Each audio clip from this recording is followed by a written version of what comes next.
الرجیم بسم اللہ الرحمن الرحیم رب اشرح لی صدری ویسر لی امری واحلل عقدۃ من لسانی یفقهوا قولی اللهم صل علی فاطمة وابیها وبعلها وبنیها وسر المستودع فیها بعدد ما احاط به علمک. بسم اللہ الرحمن الرحیم. یا ایھا الذین آمنوا علیکم انفسکم لا یضرکم من ضل اذا اهتدیتم الی اللہ مرجعکم جمیعا فینبئکم بما کنتم تعملون. السلام علیکم ورحمۃ اللہ وبرکاتہ. الحمدللہ ہم نے تھوڑا سا انٹروڈکشن کروا دیا تھا کہ ہمیں جو ہے وہ ماہ رمضان کے لیے تیاری کرنی ہی ہے. تو سب سے پہلا جو ہمیں پوائنٹ ملا تھا وہ یہی ملا تھا کہ ہمارے اوپر ہمارے نفس جو ہے وہ واجب ہے. ہمیں 3 چیزیں ملتی ہیں, ہمیں 3 چیزوں کے اوپر کام کرنا ہے. آپ یقین کریں جب ہمیں اپنے ایک انسان جب ان 3 چیزوں کو حاصل کر لیتا ہے نا, اس کو حقیقت زندگی اور حقیقت آخرت پتہ چل جاتی ہے اور وہ اپنے وقت کے امام کے نزدیک ہو جاتا ہے. کیونکہ میں جب امام مہدی آخر الزماں جو کہ ہمارے وقت کے امام ہیں ان کے بارے میں پڑھتی ہوں تو میرا دل خون کے آنسو ہوتا ہے. امام مہدی آخر الزماں کے بارے میں ملتا ہے کہ ایک صحابی ہیں, وہ کہتے ہیں کہ میں نے دیکھا ایک سید جو ہے وہ میرے پاس آ رہا ہے, بہت ہی خوبصورت ایک سید ہے, اور مجھے کہا کہ میں بہت پیاسا ہوں, مجھے تھوڑی سی پانی پلا دو. جیسے میں نے ان کو پانی پلایا, میں بہت شارٹ میں اس کو کر کے بتاتی ہوں, تو کہتے ہیں کہ جیسے ہی میں نے ان کو پانی پلایا تو وہ کہتے ہیں میرے دل میں ایسے لگا کہ یہ میرے وقت کا امام ہے. تو میں نے ان سے پوچھا اور پھر اس وقت دیکھا کہ وہ جو سید ہے, وہ جو شخصیت ہے, وہ خود مجھے کہتا ہے کہ اپنے صحابی کو کہتا ہے کہ تمہیں پتہ ہے کہ میں ہوں تمہارے وقت کا امام. اور خود امام کہتے ہیں کاش میرے شیعہ اتنا مجھے یاد کرتے جتنا ایک پانی کے گلاس کے لیے, جتنی ان کو ایک پانی کی گلاس کی پیاس ہوتی ہے نا, اتنی اگر ان کو میری طلب ہوتی تو میں کب کا ظہور کر چکا ہوتا. کیوں آخر امام مہدی آخر الزمان ظہور نہیں کرے؟ کیونکہ ہمارے اعمال کی وجہ سے, کیونکہ ہمارے اعمال میں کیا آ جاتا ہے, وہی بات آ جاتی ہے کہ ہم نے اپنے آپ کو کھو دیا ہے. مجھے نہیں سمجھ میں آتا کہ میں کس طرح سے اس چیز کو سمجھاؤں کہ جس میں اللہ نے کہا اے انسانوں تمہارے اوپر واجب ہے پہلے تمہارے نفس کی حفاظت کرنا, اپنے آپ کو دیکھنا, اپنے اعمال کو دیکھنا. ابھی اس چیز میں جب ہم آتے ہیں نا تو 3 چیزیں آ جاتی ہیں اس کے اندر.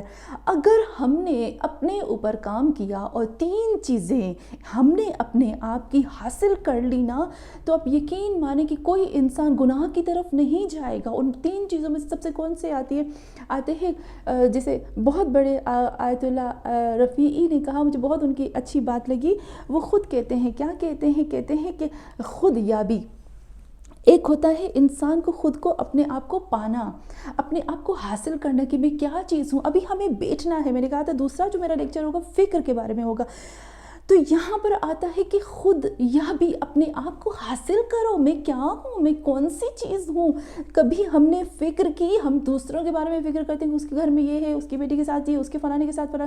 کبھی اپنے بارے میں بھی ہم نے فکر کی کہ اے اللہ میں اس گوشت کے علاوہ, میں اس یہ جو ہڈیاں ہیں, یہ گوشت ہے, یہ جو نسیں ہیں, ان کے علاوہ, اس چربی کے علاوہ بھی کچھ انسان کوئی چیز ہے. کبھی ہم نے فکر کیا.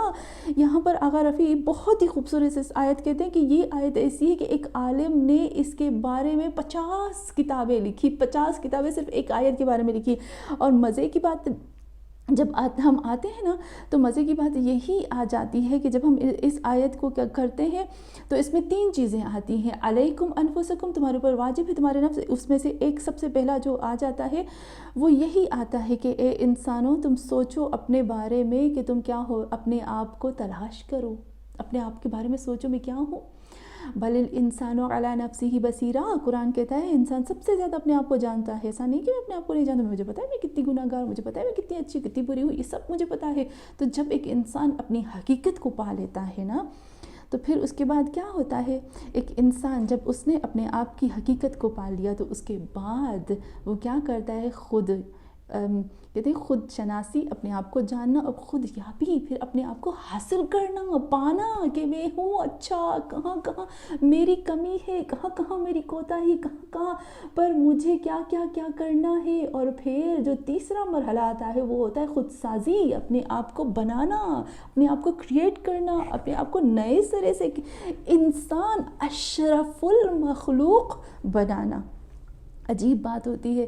میں بہت زیادہ لوگوں کی ایسی چیزیں دیکھتی ہوں, میرا بہت دل جلتا ہے کہ ایسے کومنٹس ہوتے ہیں کچھ لوگوں کے, کافی جیسے پولیٹک ہوتی ہے تو ان کو پتہ نہیں کیا کیا بول رہے ہوتے ہیں اور ان کے لیے کیا ہوتے ہیں. کچھ لوگوں ایک دوسرے کو اتنا بول رہے ہیں, ایسے کومنٹس. میں سوچتی ہوں کہ خدا, یہ انسان سوچتا نہیں ہے کہ میں کیا کر رہا ہوں, یہ انسان بالکل بھی نہیں سوچ رہا کہ میں جا کہاں رہا ہوں. اللہ جو ہے وہ سخت نفرت کرتا ہے. کیا اس لیے انسان کو اللہ نے خلق کیا کہ نگیٹو ہی ہو, برا بولو, برا سوچو, برا کرو؟ نہیں, اس لیے اللہ نے انسان کو پیدا نہیں کیا تھا. تو سب سے پہلے اس آیت میں آتی ہے کہ اپنے آپ کو پہچاننا, اپنے آپ کو حاصل کرنا, اپنے آپ کو بنانا.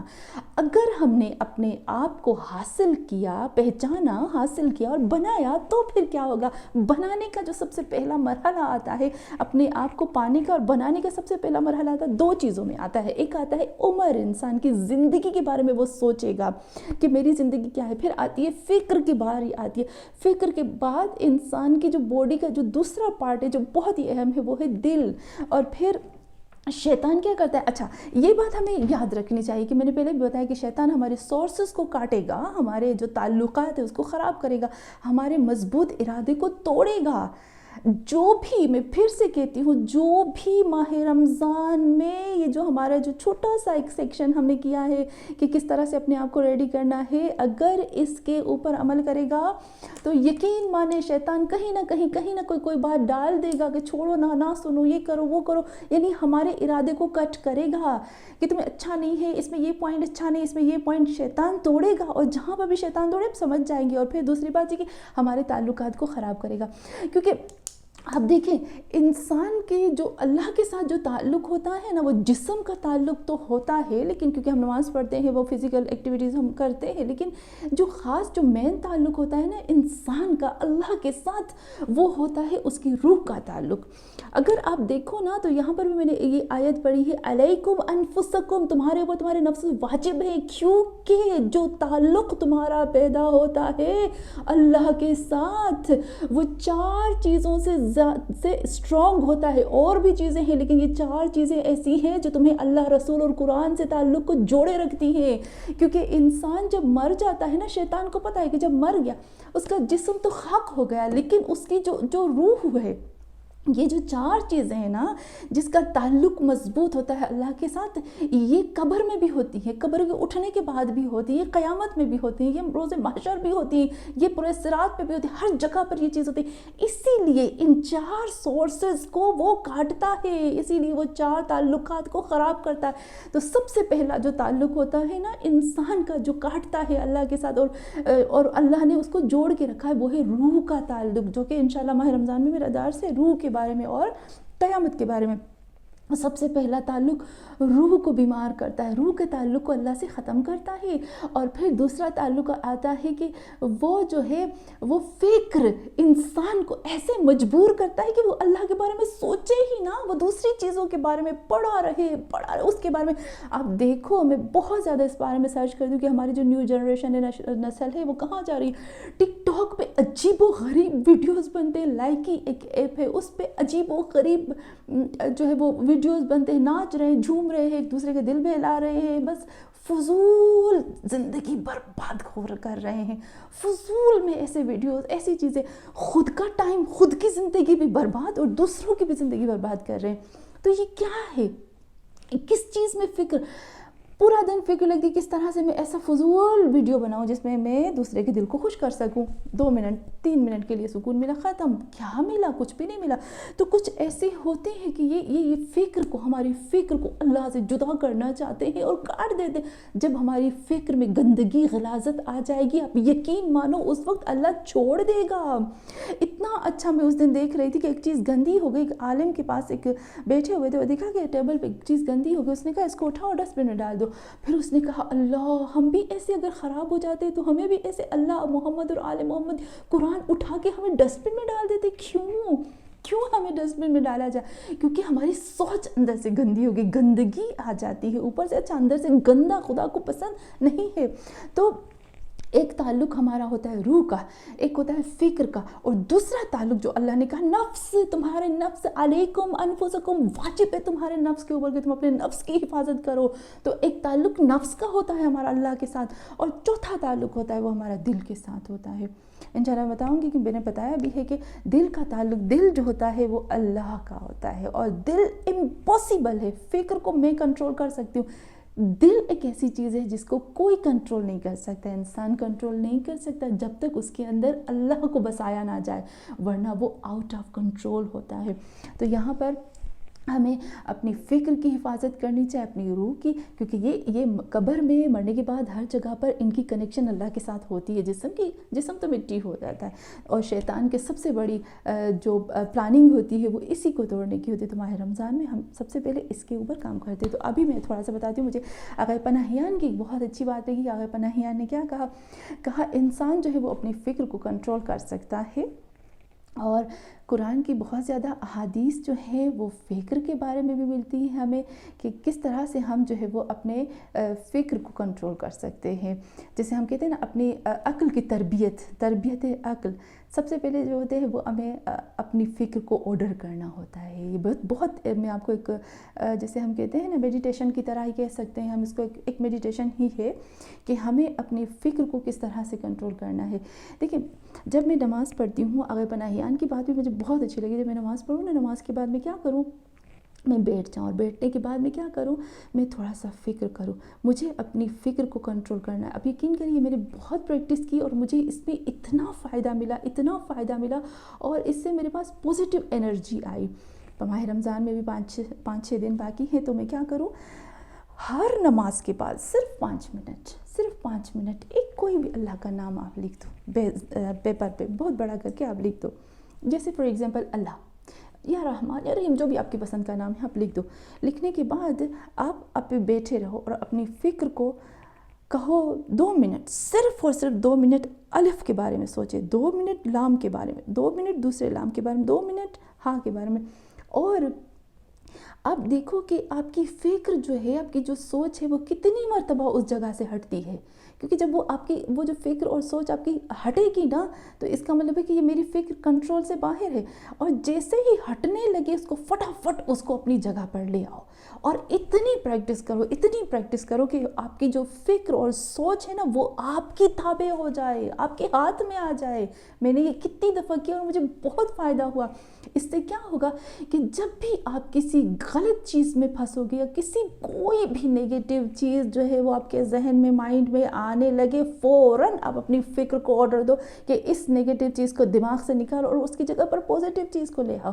یا کہیں پر بھی اگر مجھے کوئی حسد ہونے لگے، یا کسی کے بارے میں نفرت ہونے لگی، یا نیگیٹو چیز کسی کے بارے میں آنے لگی، یا کسی کے گھر میں جاؤں اور مجھے کوئی چیزیں دکھنے لگے، یا کسی کے بارے میں مہمان بن کے جاؤں اور پھر اس کے بارے میں غیبت کرنے شروع کر دوں، تو اس وقت فوراً مجھے اپنی فکر کو آرڈر دینا ہے، خبردار جو تم نے یہ کام کیا، تم کیوں غلط کام کرتی ہو. فوراً جیسے ہم نے پریکٹس کیا نا، فوراً اپنی فکر کو پلٹا کر ایک دم سے لے کر واپس آنا کہ دیکھو یہاں سٹاپ ہو جاؤ. لیکن اس کے لیے ہمیں یہ 4-5 دن اپنے آپ کی پریکٹس کرنی ہے. یقین کریں، آپ کر کے دیکھو. اگر کوئی انسان اپنے آپ کو پہچاننا، اپنے آپ کو پانا اور اپنے آپ کو بنانا چاہتا ہے تو اس کو اپنی فکر کی پریکٹس کرنی ہوگی. قرآن کی کتنی آیتیں ہیں، میں صرف آپ کو کچھ آیتوں کے ایڈریس دیتی ہوں کیونکہ ٹائم نہیں ہوگا کہ میں آیتوں کو پڑھ سکوں. سورہ سبا میں آپ جا کر دیکھو، سورہ سبا آیت نمبر 46 ہے، سورہ بقرہ آیت نمبر 219 ہے، سورہ نام آیت نمبر 50 ہے، سورہ اعراف 184 ہے. اب جب بھی قرآن میں بہت زیادہ آیتیں ہیں، جب آپ کھولو گے اس میں اللہ کہتا ہے تفکرون، تم فکر کرو. تم نے کبھی فکر کی ہے کہ تم کس طرح سے یہ کام کر رہے ہو؟ اور خداوند عالم کیا کہتا ہے، جو لوگ فکر نہیں کرتے، جو لوگ عقل نہیں رکھتے، اللہ ان کو بہت غصے سے ڈانٹتا ہے. کذالک یبین اللہ لکم آیاتہ لعلکم تعقلون. اللہ نے اس طرح سے تمہیں آیاتیں دی ہیں، کیا تم عقل نہیں رکھتے ہو؟ اور پھر کتنی ایسی آیتیں، اولم یتفکروا فی انفسکم ما خلق اللہ السماوات والارض وما بینہما الا بالحق. اللہ کہتا ہے اولم یتفکر، کیا تم نے ہرگز فکر نہیں کی کہ اللہ نے تم اپنے نفسوں کے اندر فکر نہیں کی، زمین اور آسمان کی خلقت میں فکر نہیں کی، کہاں اللہ نے کسی چیز کو ناحق خلق کیا ہے؟ تو یہاں پر جو ہم نے فکر کرے نا، کاش ہم قرآن کی آیتوں میں فکر کریں، محمد اور آل محمد کی احادیث میں فکر کریں، بجائے یہ کہ ہم ادھر کی فکر میں۔ پتہ ہے یہ دنیا، یہ زندگی ہوتا ہے جب ہم جوائنٹ فیملی میں اپنے، کیونکہ ایک انسان جو ہے نا وہ بغیر انسانوں کے نہیں رہ سکتا، تو ہم رہتے ہیں ایسے انسانوں کے ساتھ، تو یہاں پر جب ہم فیملیز کے ساتھ رہتے ہیں اور پھر ان کی زیادتیاں اور چیزیں دیکھتے ہیں، تھوڑا سا مشکل ہوتا ہے۔ اسی لیے اگر ہم نے اپنی فکر کو پازیٹیو لگا دیا، یا پھر اگر مجھے دکھ ملا، تکلیف ملی کسی انسان سے، کسی چیز سے، تو پھر یہ تکلیف کس کو ہوتی ہے؟ مجھے ہی ہوگی نا، ان کو کیا ہوگی؟ مجھے ہی تکلیف ہوگی، میں ہی تڑپتی رہوں گی۔ تو مجھے اپنے آپ کی تکلیف سے بچنے کے لیے کیا کرنا ہوگا؟ اپنی فکر کو وہی کہ مجھے اس طرح سے سوچنا ہوگا، مجھے اپنی فکر پر کنٹرول کرنا، جسے دکھ تکلیف ہو میں اللہ کی آیتوں کی طرف ٹرین ہو جاؤں، مجھے یہ آخرت کی فکر ہو، اور میں ہی اس میں میں نے آپ کو پہلے بھی قرآن کی آیت بتائی تھی کہ جس میں خداوند عالم نے کیا کہا تھا، یا ایھا الذین آمنو، یہاں پر خداوند عالم نے خود کہا تھا کہ سوچو تم لوگوں کو میں نے کیا دیا، اور ایک آیت بہت میرے دل کو چبھی ہے، پتہ ہے کیا؟ یہاں پر اللہ کہتے ہیں وَهُمْ يَسْتَرِخُونَ فِيهَا رَبَّنَا أَخْرِجْنَا نعمل صالحا غیر الذی کننا نعمل، اے اللہ ہمیں نکال دو، ہمیں واپس بھیج دو دنیا میں، ہم اچھا کام کریں گے، ہم نہیں کریں گے وہ غلطی جو ہم دوبارہ سے کر چکے ہیں۔ اللہ کہے گا نہیں، ایک زندگی دی تھی نا، کافی تھا، اس میں کیا کر کے آئے ہو جو دوبارہ دی؟ یہ ایک زندگی عقل رکھنے والے کے لیے کافی ہوتی ہے۔ ہم نے دیکھا ہے قرآن میں اللہ نے عمر یعنی زندگی کا لفظ استعمال کیا ہے۔ ہم نے پتہ ہے خداوند عالم سورہ لقمان کی آیت نمبر 34 میں بھی کہتا ہے وَمَا تَدْرِي نَفْسٌ بِأَيِّ أَرْضٍ تَمُوتُ، کوئی نفس اس چیز کو نہیں جانتا کس زمین پر اس کو موت آئے گی، کوئی نہیں جانتا۔ تو پھر کیوں نہ ہم اپنی اپنے فکر کی پریکٹس کرنا شروع کر دیں۔ اور پھر سورہ آل عمران کی آیت میں بھی اللہ کہتا ہے نا، جتنے بھی نفس ہے نا وہ اللہ کے ہاتھ میں ہے، کہ کبھی کسی کو بھی چلے جانا ہے، اور اللہ کہتا ہے کہ تم نے اپنی زندگی سے کتنا فائدہ لیا۔ یہاں ایک بہت ہی خوبصورت سورہ یاسین کی آیت آپ نے پڑھی ہوگی، میں پڑھتی ہوں نا، میرے دل کو کچھ ہوتا ہے، پروردگار عالم نے زندگی کے بارے میں بتایا ہے وَمَن نُعَمِّرْهُ نُنَكِّسُ فِي الْخَلْقِ أَفَلَا تَعْقِلُونَ۔ یہ ہم نے بہت آیت پڑھی ہے، کاش میں اس کی تفسیر کر سکتی۔ اللہ کہتے ہیں وَمَن نُعَمِّرْهُ، جس کو بھی میں نے لمبی زندگی دی ہے، نُنَكِّسُ، اس کو الٹا بھی کر سکتے ہیں مخلوقات میں، یعنی اس کو ہم واپس پلٹا سکتے ہیں، جیسے بہت ہی خوبصورت آیات ہے، اللہ کاش میں اس آیت کو کر سکتی۔ اللہ کہتے ہیں جس کو لمبی زندگی دی ہے میں اس کو الٹا کرنے پہ بھی قدرت رکھتا ہوں، وہی 100 سال کے بعد وہ بچہ بن جاتا ہے نا، میں اس کو اس طرح بھی پلٹا سکتا ہوں۔ اور ہم نے دیکھا ہے 80 90 100 سال کے بعد وہی انسان وہ بچہ بن جاتا ہے، وہ چھوٹا بن جاتا ہے، نکس ہو، اس کو ہم واپس پلٹانے پر بھی قدرت رکھتے ہیں۔ افلا تعقلون، عقل نہیں رکھتے، فکر نہیں کرتے، سوچتے نہیں ہیں کہ میرے اندر کتنی قدرت ہے؟ تو یہاں پر ہمیں فکر کرنی چاہیے۔ اور پھر خداوند عالم نے بہت ہی ہمیں کہا کہ ایک جو حسرت ہوگی نا، ایک یا لیت، اے کاش، جو ہاتھ سے نکل گئی چیز نا، ایک آہ بھر کے انسان کہے گا کاش میں نے یہ کیا ہوتا۔ اس میں سے ایک یہی آتا ہے، پتہ ہے کیا؟ ان تقول نفس یا حسرتا علی ما فرط فی جنب اللہ، سورہ زمر کی آیت نمبر 56 میں اللہ کہتا ہے کہ اے کاش، نفس کہے گا کہ اے کاش، افسوس کہ کاش بچپن سے لے کر ابھی تک میں نے اللہ کی اطاعت کی ہوتی، اپنی زندگی کو ضائع نہ کیا ہوتا۔ اور بہت زیادہ احادیث میں، روایات میں ملتا ہے، مولا کائنات امیر المومنین علی علیہ السلام فرماتے ہیں کہ شدت سے جب ایک انسان کی موت ہوتی ہے نا، شدید ترین جو اس کو وحشت ہوتی ہے، افسوس ہوتا ہے، دکھ جو اس کو توڑ کے رکھ دیتا ہے، جو اس کو مار کے رکھ دیتا ہے، وہ اس کو صرف اس چیز کا دکھ ہوتا ہے کہ کاش میں نے اپنی زندگی کو ضائع نہ کیا ہوتا اور اللہ کی چیزوں میں فکر کیا ہوتا، اور اپنی فکر کو اپنے رب کے ساتھ جوڑا ہوتا۔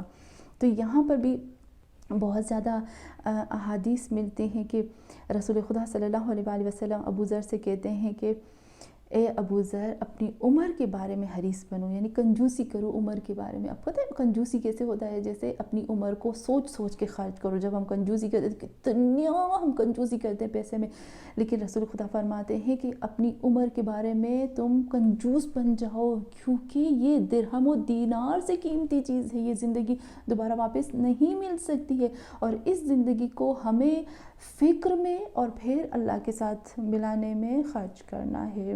وصلی اللہ علی محمد وعلی آلہ طیبین۔